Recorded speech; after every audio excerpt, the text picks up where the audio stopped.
Hello, Flat Earth researchers, debaters and debunkers.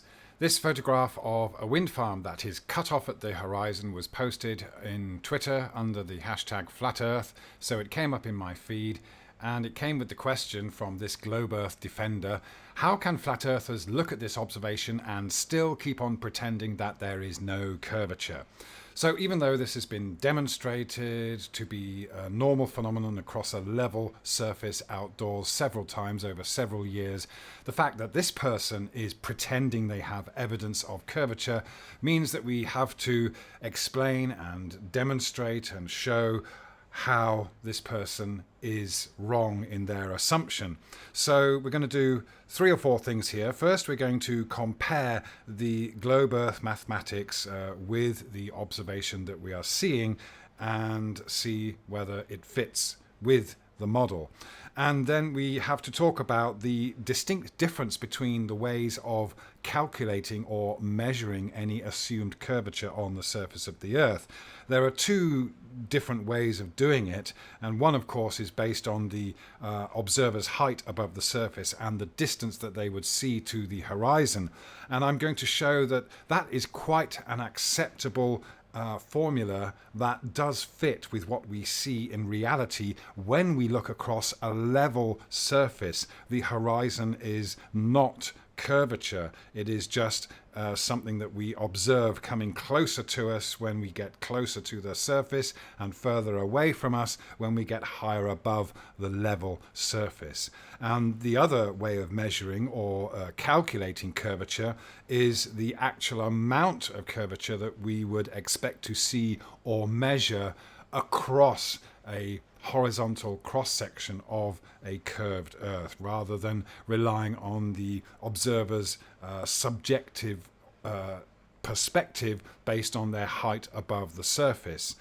And so we'll have a look at some other examples of how we can see what we see here happening across a level surface outdoors. And then finally, we'll have a look at aspects of perspective and what does in fact happen in our eyes when we look across the surface and we gain height and see that what we are seeing here is contrary to what we actually see when we look across the surface in its entirety, or the entire windmill farm. We'll see a definite change in perspective, which tells us that we are not looking at a curvature or evidence of curvature in front of us.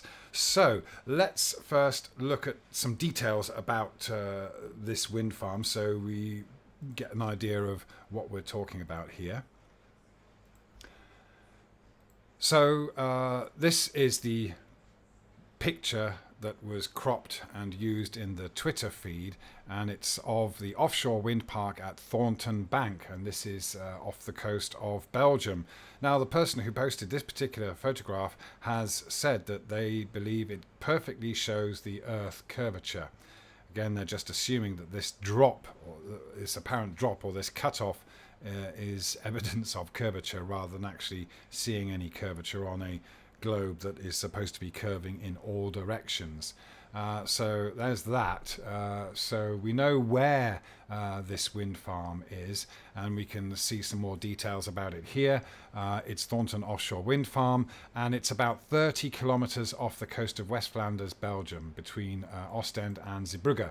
So we can see a little dot here representing where the wind farm is off the coast of Belgium. A couple of other details we can pick out from here that might be relevant are that the turbines have a rotor diameter of 126 meters, and the gondolas with the generators on the top are 94 meters above sea level.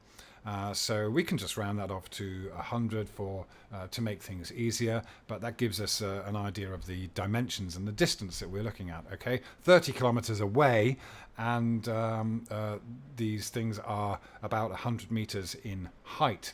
Now, another piece of information that we can get from this is that these windmills are spaced at about a distance of 500 meters between each of them. Okay, that says it here. So we can look at this photograph and we can know that with these 5 spaces here, we're looking across at least 2.5 kilometers and we don't see any change there, but we do see a change in the apparent height because they're getting further and further away.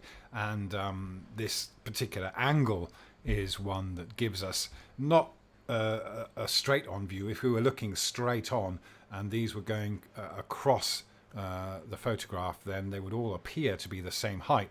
So we've got this slight angle away from a horizontal perspective that gives us this gradual apparent decrease in the height as we get over distance.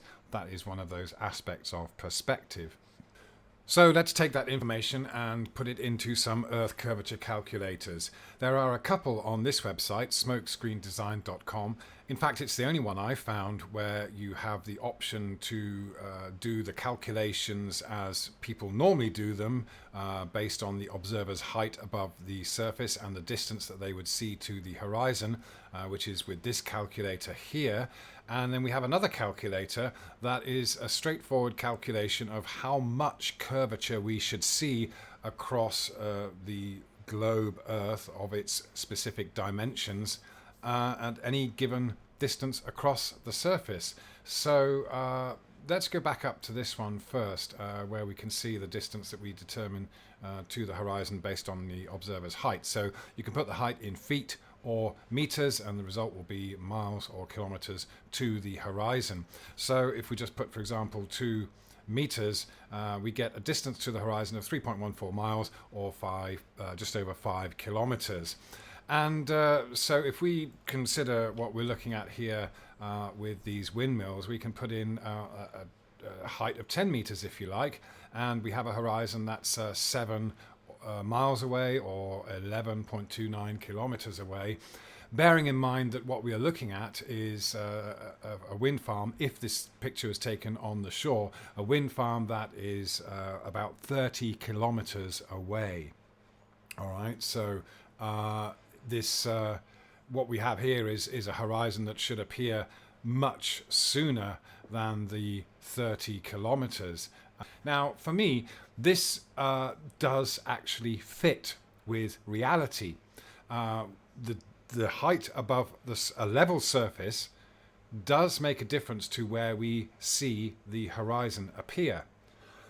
We can see the distance to the horizon changing across a level surface in this footage.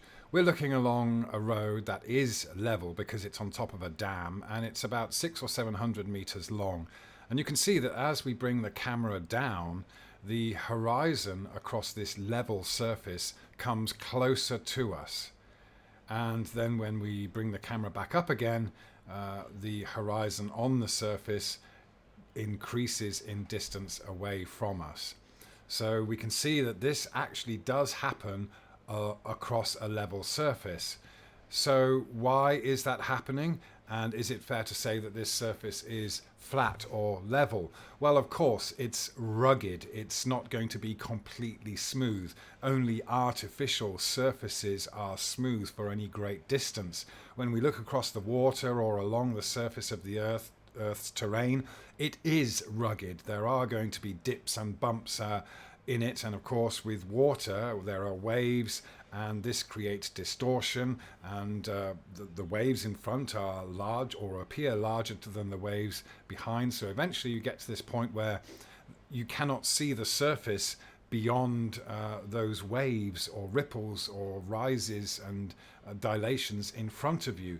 The same is happening here. So those dips or whatever you have on the surface will create a point where there is a horizon, because the light that we are seeing reflected from everything that we see in front of us is being distorted, it's being diffracted or refracted, however you want to describe it.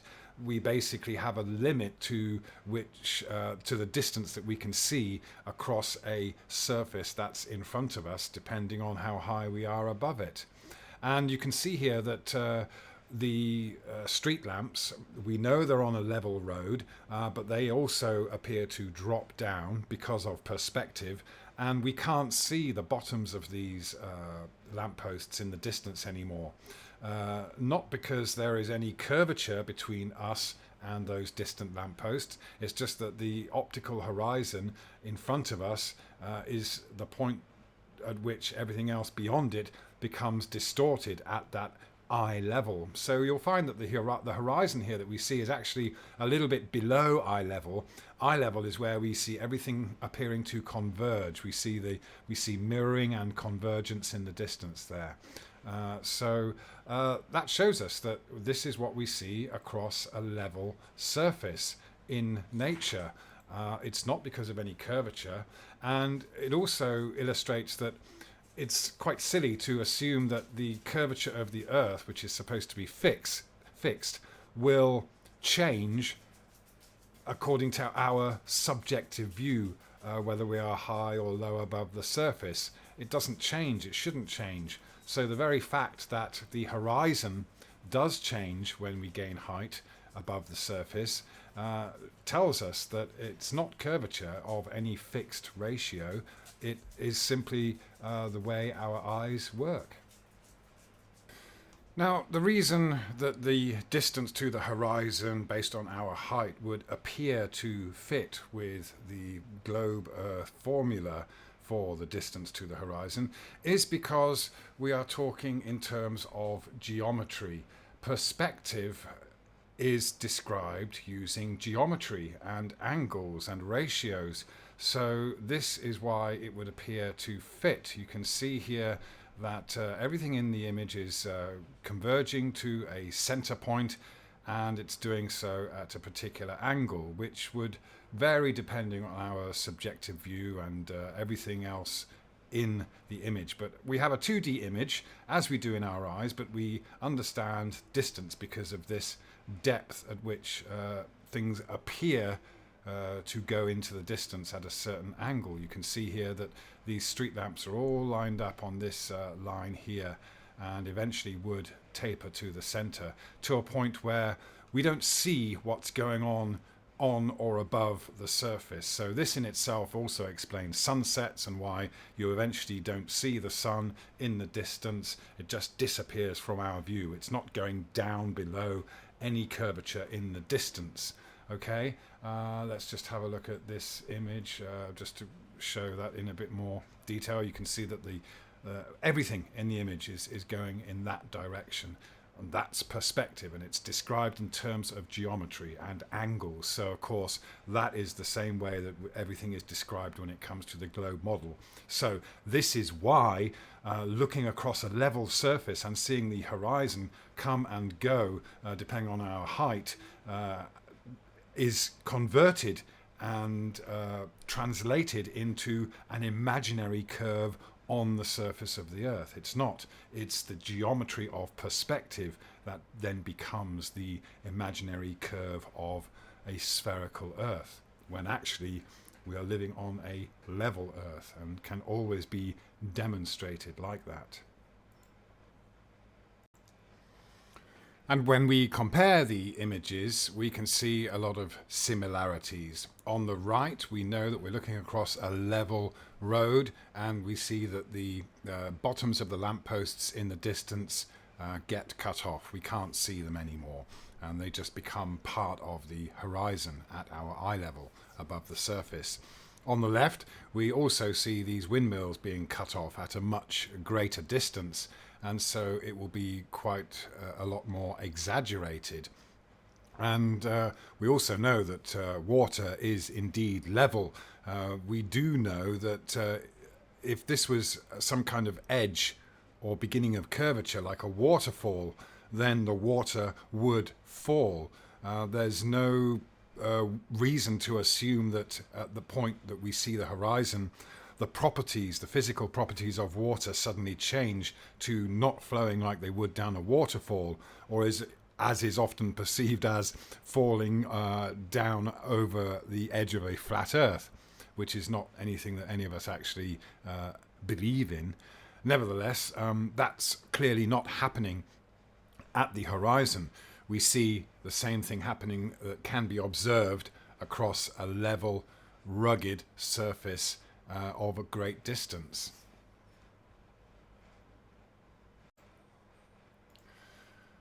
So if we go back to this calculator to determine the distance to the horizon, we also see that we can calculate how many feet of something beyond the horizon will be hidden.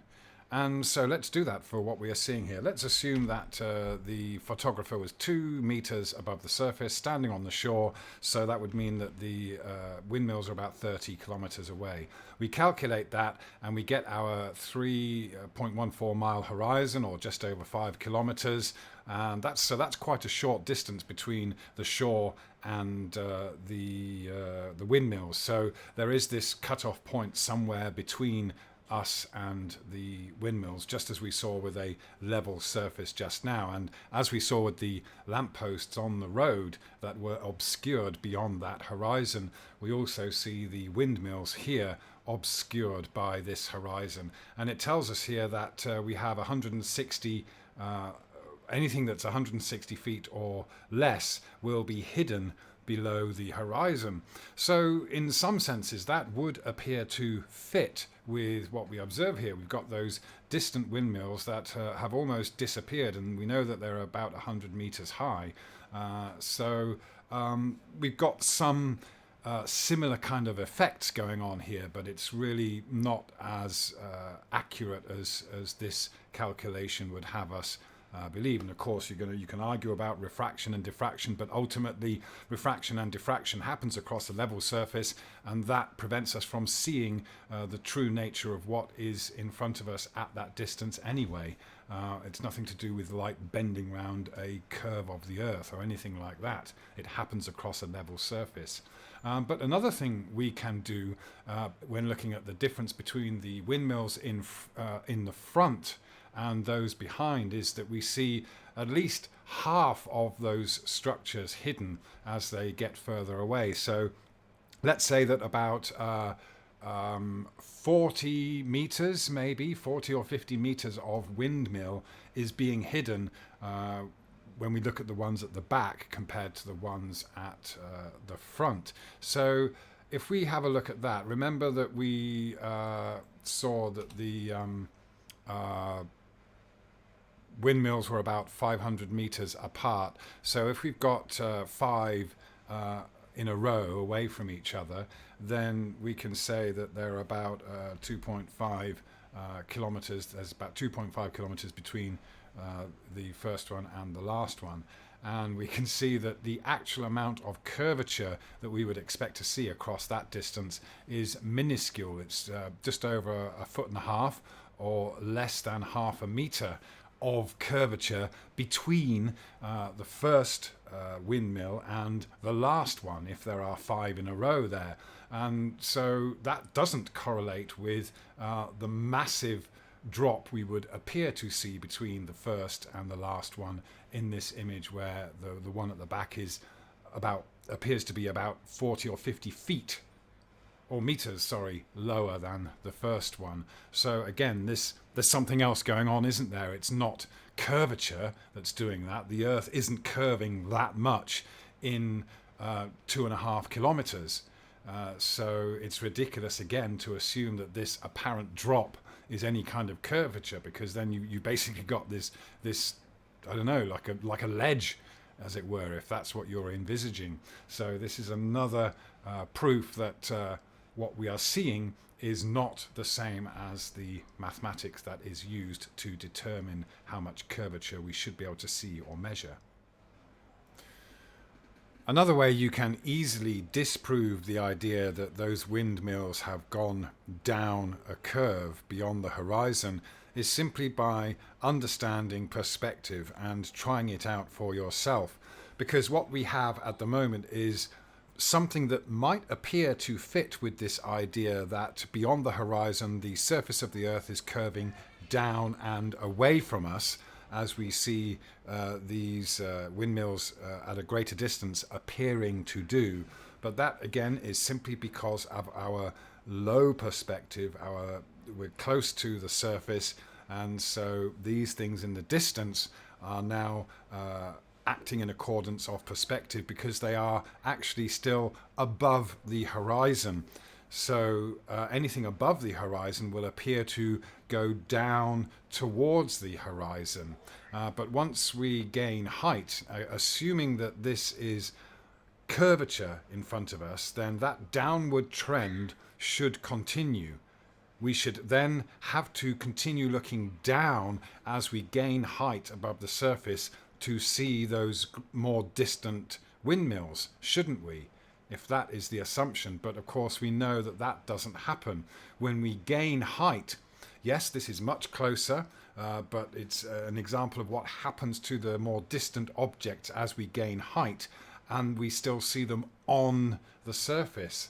And in this case, we see them appearing to go up at an angle towards the horizon because they are still on the surface. Whereas anything above the horizon appears to be going down towards it.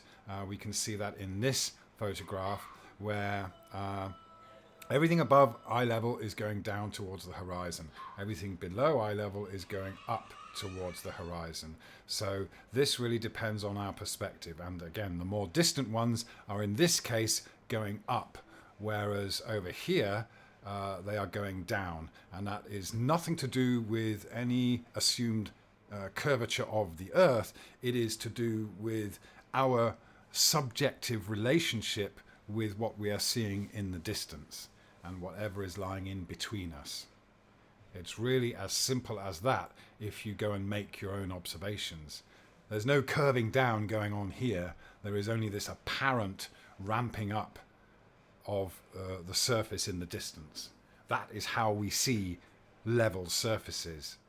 And so when someone claims that there's curvature because they see a drop in the distance, if they rise up above or rise up higher in the same location, then what happens is those more distant windmills then appear to rise up towards the horizon. So it's completely different. This debunks, again, the idea that that's curvature, because it doesn't stay like that. It's not fixed when we rise up. It's all subjective, depending on our perspective. And to finish this off, here is some more footage of runners in the distance, and half of their entire bodies are being cut off by not curvature but the horizon that is created in front of us as we bring the camera down on this level road surface, which again is rugged. It's not completely smooth, just like the ocean, but those small dips you can see are what creates the horizons in front of us and blocks off anything that's beyond that horizon. So there isn't a shin's worth or a leg's worth of curvature or dip there. It's literally the surface of the level road creating this in front of us as we bring our elevation down. Okay, and as we zoom out, you'll see things look more normal. It's only when we zoom in on these faraway situations that we've never really been able to see before with the naked eye that we can see these effects of what appears to be curvature or what is passed off as curvature. But when you look and study and test what we are told, we see that this always happens across a level surface. And that's what we are seeing when we see windmills and other things cut off below the horizon or beyond the horizon. It's nothing more than a combination of perspective and the conditions that affect observations across a level surface. And just before I sign off, a quick reminder that you can help support the research and the production of these videos and other truth-seeking content by signing up as a Phuket Word Patreon member. I'll leave a link in the description, and thank you very much to those of you that have joined so far. Shout out to Boom Me, Sheep Herder, David Marks and Bruce Stevens. Your contributions are very much appreciated, and it does help us move towards getting more content out there to reach more people, and hopefully they can find their own truth in a world that many of us are very lost in, and we can hopefully create more independence and hard-hitting truth-seeking content that is away from the mainstream channels but still reaching as many people as potentially possible. So thank you again for your support there, and hopefully we'll all catch up soon. Thank you very much. Click subscribe and the bell icon if you'd like to receive notifications of new videos from Phuket Word.